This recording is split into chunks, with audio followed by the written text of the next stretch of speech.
유명 배우 이선균 씨와 인기 가수 지드래곤 권지용 씨의 마약 투약 의혹을 수사하는 경찰이 마약 공급 혐의로 의사를 추가 입건했습니다.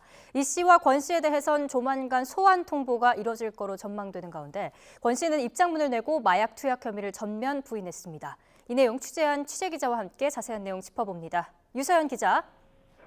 네, 사회부입니다. 네, 마약을 공급한 의사는 어떻게 입건이 된 겁니까? 배우 이선균 씨와 가수 권지용 씨 등의 마약 투약 의혹 사건과 관련해 가장 먼저 구속된 서울 역삼동 유흥업소 실장의 진술이 단서가 됐습니다. 유흥업소 실장이 경찰 조사에서 마약류 공급책으로 의사 A 씨를 지목한 겁니다. 경찰은 이에 더해 압수한 실장의 휴대전화에서 확보한 자료를 토대로 A 씨를 입건했습니다.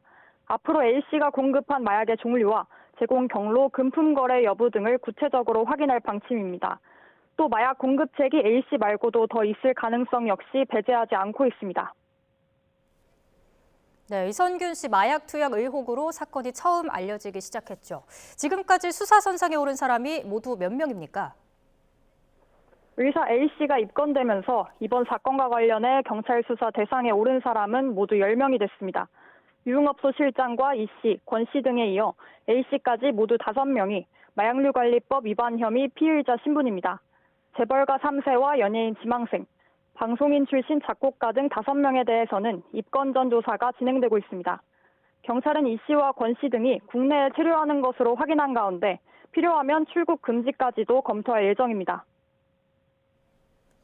네, 그런데 오늘 권지용 씨 측이 마약 투약 의혹에 대해서 공식 입장을 냈다고요?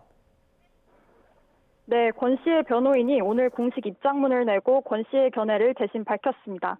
해당 입장문에서 권 씨는 마약을 투약한 사실이 없고 마약류 관리법 위반에 관한 내용과도 무관하다며 혐의를 전면 부인했습니다. 다만 많은 분들이 우려하는 것을 알고 있다며 수사기관의 조사에는 적극적으로 협조하고 성실하게 임하겠다고 밝혔습니다. 앞서 권 씨는 지난 2011년에도 대마를 흡연한 혐의로 검찰 조사를 받았지만 기소유예 처분을 받았습니다.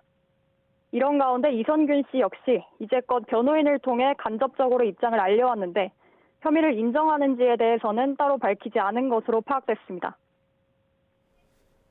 네, 그렇다면 앞으로 수사는 어떻게 진행될까요? 피의자 신분이 이 씨와 권 씨의 소환 조사 일정도 가까워지고 있습니다. 경찰은 이르면 다음 주 이 씨와 권 씨 등을 불러 투약한 마약의 종류와 투약 횟수, 입수 경위 등을 조사할 계획입니다. 또 다른 연예인이 연루되지는 않았는지도 확인할 방침입니다.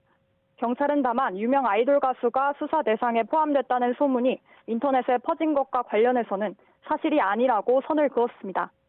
지금까지 사회부에서 YTN 유서연입니다.